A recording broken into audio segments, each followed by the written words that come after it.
ఈ రోజున ఆంధ్రప్రదేశ్ నిలబడినందుకు గర్వపడుతున్నాం. ఇది మహిళా విప్లవం. మహిళా సమాజం ఉవ్వెత్తున ఉప్పెనల సునామీల తుఫానుల వారి ప్రేమని వారి తమ్ముడి మీద, ఈ రాష్ట్ర ముఖ్యమంత్రి మీద, వారి బిడ్డ మీద, వారి యొక్క పెద్ద కొడుకు మీద, వారి యొక్క అన్నయ్య మీద, వారి యొక్క మామయ్య మీద ఓటు రూపంలో ప్రేమ చూపించుకోవటం కోసం అర్ధరాత్రి వరకు వేచి ఉండి ఓటు వేసి వెళ్లిన ప్రతి ఒక్క అక్కకు, చెల్లెలకు, మహిళా లోకానికి శిరస్సు వంచి వైఎస్ఆర్ కాంగ్రెస్ పార్టీ మీకు పాదాభివందనం చేస్తుందని మనం చేస్తున్నాం. ఇది ఎస్సీ, ఎస్టీ, బీసీ, మైనార్టీ వర్గాల ప్రజల యొక్క విశ్వరూపం. చాలా మంది ఓటింగ్ పర్సెంటేజ్ పెరిగింది, అది యాంటీ ఇన్కంబెన్సీ, ప్రభుత్వ వ్యతిరేక ఓటు అని సంబరపడుతున్నారు. అది మూర్ఖపు ఆలోచన అని ప్రకటిస్తున్నాం. అది మీ ఊహల ఆశల పల్లకిలో విహరిస్తున్నారు. గ్రౌండ్లోకి రమ్మని మనం చేస్తున్నాం. ఇప్పటికే మీరు భూమి మీద లేరు. భూమి మీద లేకపోబట్టే ఎన్నికల్లో వికృత చేష్టలకు మొన్నటి వరకు నోటికి పని చెప్పారు. నేను ఎన్నికల సమయంలో చేతులకు పని చెప్పారు. భౌతిక దాడులకు దిగారు, అకృత్యాలు చేశారు. ఎస్సీలను, బీసీలను, మైనార్టీలను పోలింగ్ బూతులకు రానివ్వకుండా ఎస్టీలను భయభ్రాంతులు చేయాలనే ఉద్దేశంతో మీరు చేసిన కుట్రలన్నీ ఈ సమాజం చూసింది. ఎస్సీ, ఎస్టీ, బీసీ, మైనార్టీ వర్గాల ప్రజా విశ్వరూపాన్ని ప్రదర్శించారు.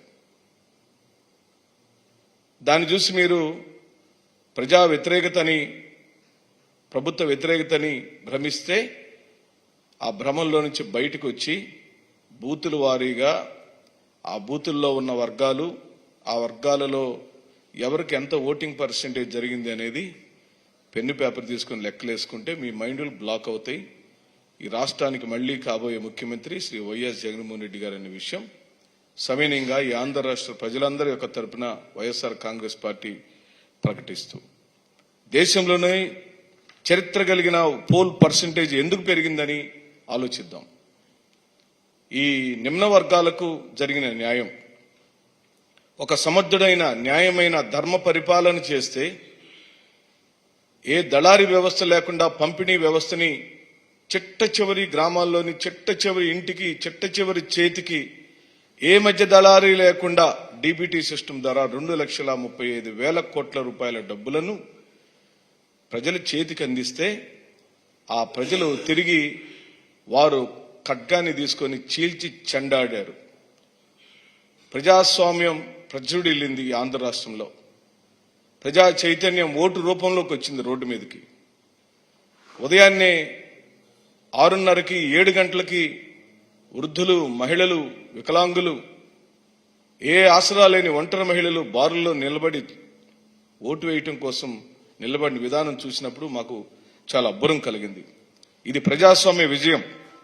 ఇది ఆంధ్ర రాష్ట్ర ప్రజల యొక్క విజయం. ఇది సామాన్యుడు సంధించిన ఖడ్గం.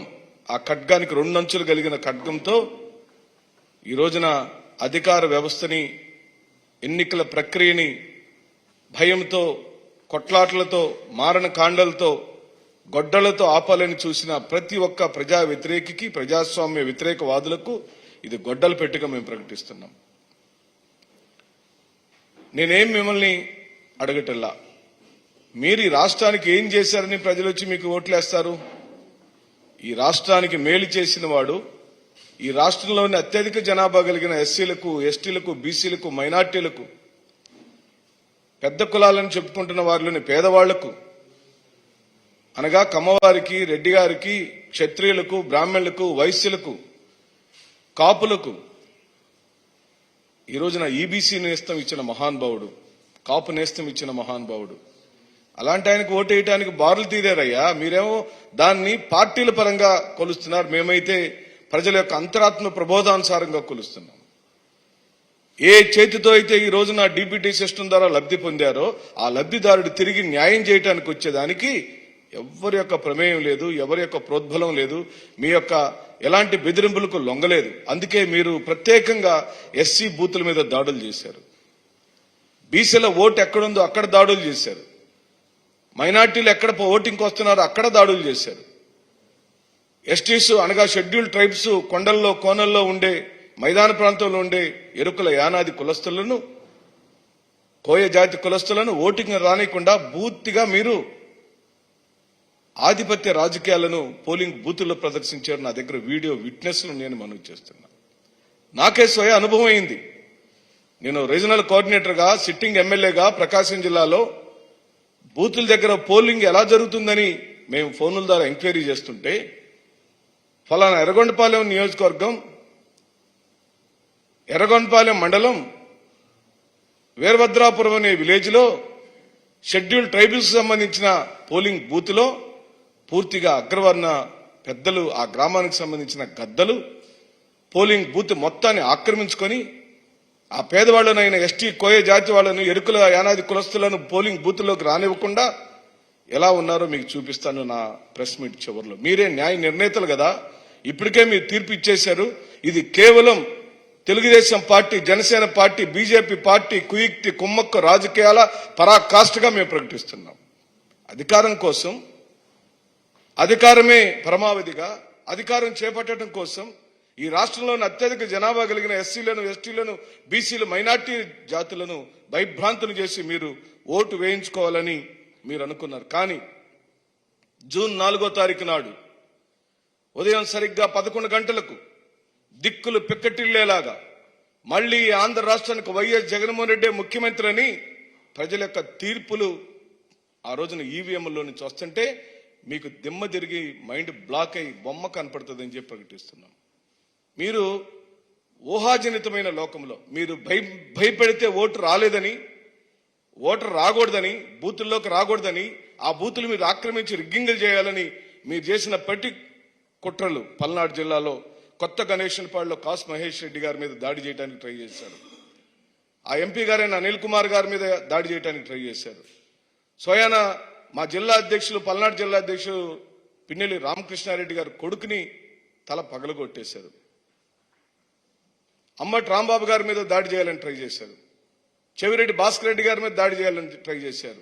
చెవిరెడ్డి భాస్కర్ రెడ్డి గారి కుమారుడైన మోహిత్ రెడ్డి గారిని ఈవీఎంలు భద్రపరిచిన ఆ మహిళా కాలేజీ దగ్గరికి వెళ్తే అక్కడ దాడి చేయడానికి ట్రై చేశారు. వీటన్నిటికీ దేనికి సూచన? మీ ఓటమికి సూచన అని చెప్పి మనం చేస్తున్నాం. మీరు ఓడిపోతున్నారు కాబట్టి, మీరు ఓడిపోతుంది సుస్పష్టంగా కనపడుతుంది కాబట్టి, ఓటింగ్కి వచ్చిన వాడు బలహీనుడు కాబట్టి ధైర్యంగా పోలింగ్ బూత్లో తన నిర్ణయాన్ని చెప్పడానికి వచ్చిన వాడిని తన నిర్ణయం చెప్పకుండా ఆపటమే మీ పని. కానీ తెలుగుదేశం పార్టీ ఈసారి బొక్క బోర్లగా పడింది. ఆ రోజున మీరు ఎన్నికల సందర్భంలో 2019లో అన్ని హామీలను తొంగలో దొక్కి మీరు చిట్ట చివరిలో పసుపు కుంకుమ పేరుతో మాయ చేయాలని ప్రయత్నం చేశారు. ఆ రోజున ఓటింగ్ పోల్ పర్సెంటేజ్ 2004తో పోలిస్తే మీకు 79.8% వస్తే అది మీరు చెప్పారు. ఆ రోజున పత్రికా సమావేశాలు పెట్టి మేమే రాబోతున్నాం, ఆ పసుపు కుంకుమ పనిచేసేసింది, మహిళలు, రైతులు అందరూ మాకే ఓటేశారని మీరు గొప్పలు చెప్పుకున్నారు. కానీ చిట్ట చివరకు పోల్ పర్సెంటేజ్ ఎందుకు పెరిగిందంటే చంద్రబాబు నాయుడిని తుక్కుగా ఓడించడానికి పెరిగింది. ఇప్పుడు మళ్ళీ 2% పెరిగింది. ఆ 2%లో పురుషులు 1,64,30,300 చిల్లర ఉన్నారు. స్త్రీలు 1,69,8,684 మంది ఉన్నారు. అంటే 5 లక్షల మంది స్త్రీలు అధికంగా వచ్చి ఓటేశారు. ఇప్పుడు ఈ స్త్రీలు ఎవరు కేసి ఉంటారని మీ ఉద్దేశం? ఇదే కదా ప్రజాస్వామ్యంలో స్త్రీ యొక్క విజయం.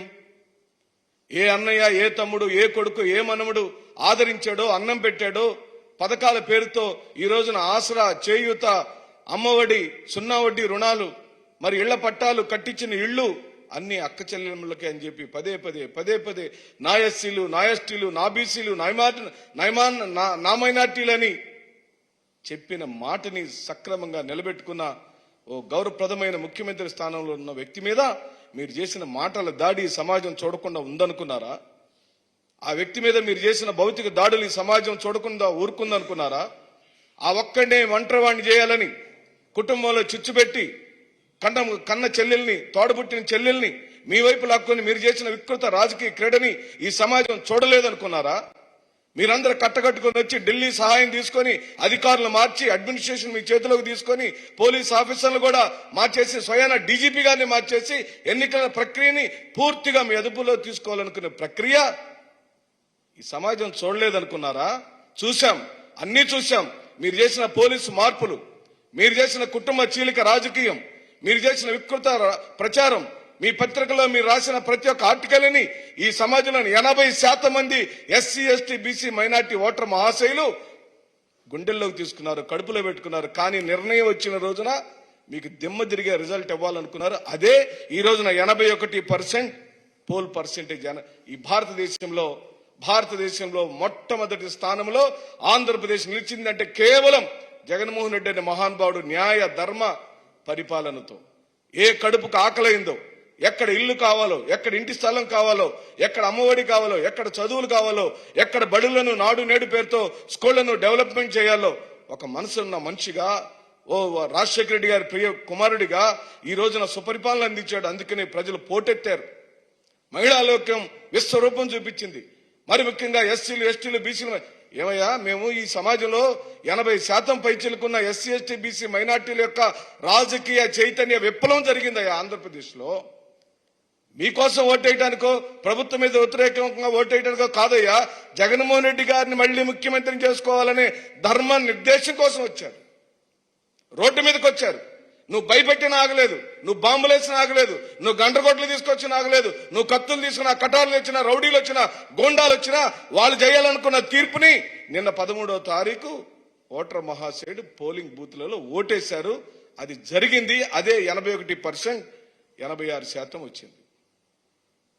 నేను చెప్పేది, మేమేమి ఎల్యూజన్లో లేము, మేము ఊహా ప్రపంచంలో లేము. మేము భూమి మీద లెక్కలతో సహా ఎక్కడికి మేము న్యాయం చేశామో ఈ 2,35,000 కోట్ల రూపాయల డిస్ట్రిబ్యూషన్ ఎక్కడెక్కడైతే ఏ ఇంట్లోకి వెళ్ళిందో ఆ ఇంటిని ఈ రోజున జగన్మోహన్ రెడ్డి గారి యొక్క మాట, జగన్మోహన్ రెడ్డి గారి యొక్క నిర్ణయం ఈ రోజు కావాల్సి వచ్చింది కాబట్టి బారులు తీరారు. దాన్ని చూసి వాళ్ళు మోసపోతున్నారు. వాళ్ళు ప్రేమించే జాతులు, వాళ్ళు ప్రేమించే కులాలు ఉంటే ఉండొచ్చు. వాళ్ళు ఎంత పర్సంటేజ్ ఉన్నారని అడుగుతున్నాం. ఎన్ని జిల్లాల్లో ఉన్నారని అడుగుతున్నాం. ఏ నియోజకవర్గాలలో మీ పోల్ పర్సంటేజ్ ఎంత అని అడుగుతున్నాం. నీ అభిమాన, నీ తెలుగుదేశం పార్టీకి సంబంధించిన వాళ్ళు, నీ అభిమాన జనసేన పార్టీకి సంబంధించిన వాళ్ళు, నీ అభిమాన బీజేపీ పార్టీకి సంబంధించిన జాతులు, కులాలు ఎవరు మీ మద్దతుదారులు? జగన్మోహన్ రెడ్డి గారు మద్దతుదారులు ఈ సమాజంలో 80% మంది ఉన్న ఎస్సీలు, ఎస్టీలు, బీసీలు, మైనార్టీలు, పెద్ద కులాల్లోని పేదవాళ్ళందరూ జగన్మోహన్ రెడ్డి గారి పక్షం. జగన్మోహన్ రెడ్డి గారి కులం ఎక్కడుంది? జగన్మోహన్ రెడ్డి గారి కులమే ఉంటే అదిగో పలానా జాతి వాళ్ళకి సంబంధించి రైతు భరోసా ఇవ్వద్దని చెప్పి ఉండేవాడు కదా. జగన్మోహన్ రెడ్డి గారు కుల వివక్ష ఉండి ఉంటే ఇదిగో పలానా కులానికి సంబంధించిన వాళ్ళకి ఇళ్ల పట్టాలు ఇవ్వద్దని చెప్పి ఉండేవాడు కదా. పరిపాలనలో కులం లేనప్పుడు, పంపిణీ వ్యవస్థలో కులం లేనప్పుడు, వాలంటరీ వ్యవస్థలో కులం లేనప్పుడు, సెక్రటేరియట్ నిర్మాణాల్లో కులాలు లేనప్పుడు, ఆర్బీకే సెంటర్ల యొక్క స్థాపనలో కులం లేనప్పుడు ఓటేసేప్పుడు కులం ఎక్కడొచ్చింది? ఆ పిచ్చి భ్రాంతి గారి మీది. అంటే మీరు ఐటీ స్టూడెంట్స్ని హైదరాబాద్లో, బెంగళూరులో, అమెరికాలో, లండన్లో లక్షల కొద్ది ఫ్లైట్ టికెట్లు వేసుకొని వచ్చి మీ దగ్గర ఉన్న డబ్బులు మొత్తాన్ని రోడ్డు మీద చల్లి హైదరాబాద్ నుంచి మీరు తీసుకొచ్చిన రౌడీలు, గోండాలతో ఓటింగ్ చేపిస్తారా? మీరు వచ్చారు, భయభ్రాంతులు చేశారు. పేదవాళ్ళు కదా, భయపడిపోతారు, బూతుల్లోకి రారనుకున్నారు. ఇదిగో ఈ వీడియో చూడండి. ఎర్రగొండపాలెంలో నేను స్వయంగా వెళ్ళి విజిట్ చేశాను.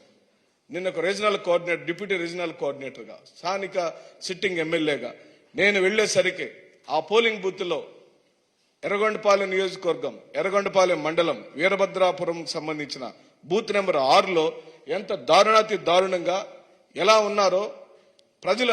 అది అసలు పోలింగ్ బూత్ అంటారా? అది పోలింగ్ స్టేషన్ అంటారా? అక్కడ పోలీసు 3 బూతులు కలిపి ఒక్కడే ఉన్నాడు మిత్రులారా. ఒక్క పోలీస్ కానిస్టేబుల్ ఉన్నాడు నేను వెళ్ళేసరికి. పోలింగ్ బూతుల్లో పరిస్థితి ఎలా ఉందో చూడండి.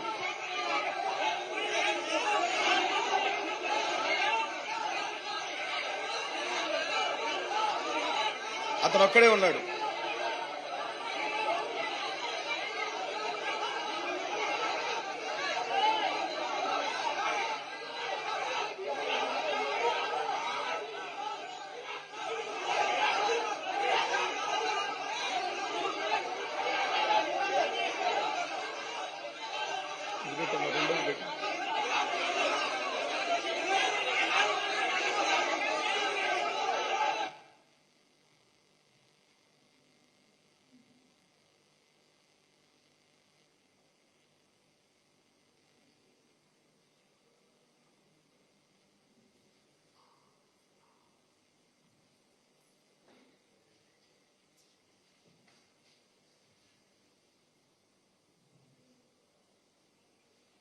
చూడండి, ఇదేనండి ఎన్నికల నిర్వహణ. మేము అడుగుతున్నాం పోలీసు వారిని, పోలింగ్ బూతుల్లో ఓట్లు వేసిన వాళ్ళకి ఏం పని ఉంటుంది? ఇదేనా ఎన్నికల నిర్వహణ అంటే? పోలింగ్ బూత్కి ఎంత దూరంలో ఉండాలి జనం? ఎక్కడున్నారు? ఇంతకన్నా మేము సాక్ష్యాలు ఏం చెప్పాలి? ఇది పోలింగ్ బూత్ అండి. పోలింగ్ బూత్ లోపల వాతావరణం, ఇక్కడున్న వాళ్ళంతా ఎస్టీలు, షెడ్యూల్ ట్రైబ్స్. 500 మెజార్టీ బూత్ మాది. అది వైఎస్ఆర్సీపీకి సంబంధించిన పోయిన ఎలక్షన్లో 500 మెజార్టీ వచ్చిన బూత్. ఆ పోలింగ్ బూత్ లో మొత్తం షెడ్యూల్ ట్రైబ్స్ ఉన్నారు.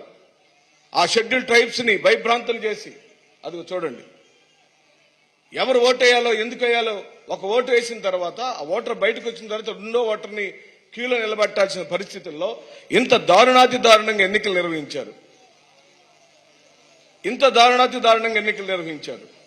మేము చెబుతుంది, మీకు జరుగుతున్న దాడులు, మా మీద దాడులు చేయడానికి ప్రయత్నం చేశారు, మమ్మల్ని వెనక్కి నెట్టేశారని మేము చెబుతున్నప్పుడు మీకు కొంచెం అధికార పార్టీ వాళ్ళు కదా, వీళ్ళు ఎవరు నెడతారని చెప్పి మీరు అనుకుని ఉండొచ్చు. కానీ నిజంగా పోలీస్ వ్యవస్థ పూర్తిగా తొత్తులుగా మారిపోయారు, అమ్ముడు పోయారు. అందుకే డీజీపీ గారిని మార్చారు. మా పాత డీజీపీ గారు ఉంటే అందరికీ న్యాయం జరుగుతుందని, సామాన్యుడు ఓటుకొస్తాడని కుట్రపూరితంగా కేవలం బీజేపీని మీరు పొత్తు పెట్టుకుని ఎందుకేనని చెప్పి అడుగుతున్నాం. ఇందుకేనా? అధికార దుర్వినియోగం కోసమేనా?